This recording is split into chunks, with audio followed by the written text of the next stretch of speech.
श्रीराम. मना सर्वथा सत्य सांडू नको रे, मना सर्वथा मिथ्य मांडू नको रे. मना सत्य ते सत्य वासे वदावे, मना मिथ्य ते मिथ्य सोडून द्यावे. मनानं सतत सत्याची कास धरावी असा समर्थांचा आग्रह आहे. अर्थात सत्याची कास धरायची म्हणजे खोटेपणा सोडायचा हे उघडच आहे. एखाद्याचं बोलणं हे अमृतासारखं आहे. तो सूर्यासारखा तेजस्वी आहे. तिचं नाक चाफेकळीसारखं आहे. या सगळ्या उपमा आहेत. रसिकता व्यक्त करण्यासाठी असं बोललं जातं. एखाद्या लहान मुलानं वेड्यावाकड्या रेघोट्या जरी मारल्या तरी त्याला प्रोत्साहन देण्यासाठी आई त्याचं कौतुकच करते. किती छान चित्र काढलेस रे असं म्हणते. समर्थांनी इथं सत्य आणि मिथ्या हे 2 शब्द वापरलेले आहेत. अध्यात्मशास्त्राप्रमाणे जे सर्वकाळ टिकतं, शाश्वत आणि अपरिवर्तनशील असतं ते सत्य. सत्याला स्थळकाळाचं किंवा पाहणाऱ्याच्या योग्यायोग्यतेचं बंधन असूच शकत नाही. मनामध्ये स्वार्थ नसेल, इंद्रियांची आसक्ती नसेल तर सत्याचं दर्शन सहजपणे होतं. खूप वेळा माणसाला सत्य रुचत नाही. शास्त्रकारांनी सत्याची कसोटी हित ही सांगितली आहे. याचा अर्थ सत्य हे कर्मावरून नाही तर कर्माच्या हेतूवरून ठरेल. एक छोटीशी गोष्ट सांगतो. एका आश्रमामध्ये एक साधू राहत होते. त्यांच्या आश्रमाजवळून एक गाय पळत जात होती. तिथून 2 रस्ते फुटत होते आणि एक खाटीक, एक कसाई त्या गायीच्या मागं लागला होता. कसायानं गाय कोणत्या रस्त्यानं गेली असं त्या साधूला विचारलं. तेव्हा साधूनी मुद्दाम ती ज्या रस्त्यानं गाय गेली त्याच्या उलटचा रस्ता दाखवला. इथं तो साधू असूनही खोटं बोलला, पण ते सत्य ठरलं. कारण जर तो खरं बोलला असता तर गोहत्याचं पातक त्याला लागलं असतं. युधिष्ठिर सत्यवचनी होता, तरी त्यानं सर्वांच्या समोर अश्वत्थामा म्हणजे हत्ती मेला का नर मेला माहीत नाही, नरो वा कुंजरो असं सांगितलं.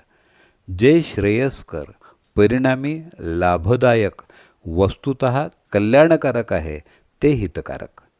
काही वेळा त्यासाठी असत्याचा अवलंब करावा लागतो.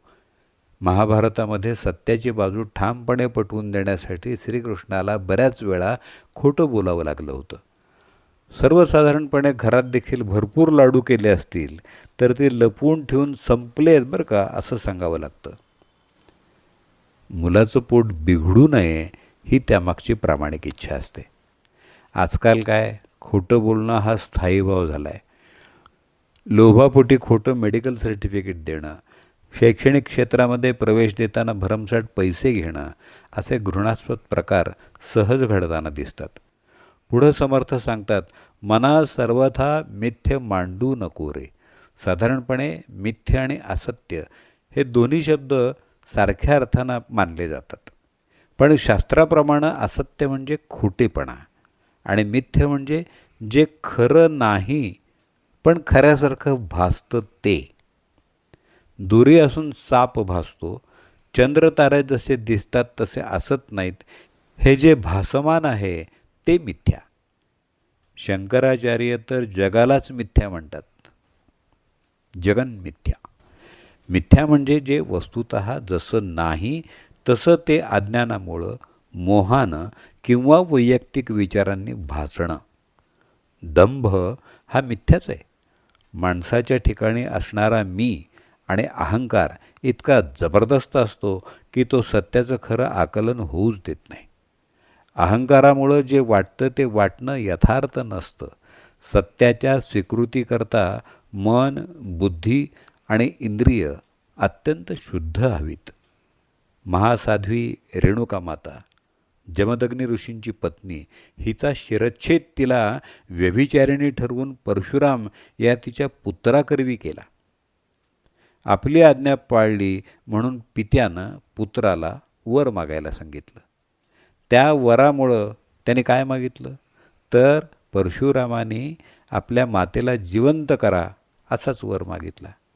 कारण अपराधातला खरेपणा समजण्या इतकं रेणुकामातेचं मन मोठं होतं. आजकाल माणूस मात्र स्वतःच्या चुका उणिवा मान्य करत नाही, उलट स्वतःच्या वाईट कृतींचं समर्थन करत असतो. वस्तुतः आपला प्रभाव वाढवण्यासाठी प्रत्येकजण धडपडत असतो. यासाठी समर्थ सांगतात, सत्य हे सत्य वाचे वदावे आणि मिथ्य ते सोडून द्यावे. सुधारण्याची सुरुवात स्वतःपासून करावी आणि सत्य काय मिथ्या काय याचा विचार सूक्ष्मपणे करावा. वास्तविक जीवन हे क्षणभंगूर आहे. सत्य त्याहून महान आहे. मिथ्याचार टाळून सत्याची कास धरण्यामध्ये स्वतःची, समाजाची आणि देशाची प्रगती आहे. जय जय रघुवीर समर्थ. मना सर्वथा सत्य सांडू नको रे, मना सर्वथा मिथ्य मांडू नको रे. मना सत्य ते सत्य वाचे वदावे, मना मिथ्य ते मिथ्य सोडून द्यावे. श्रीराम.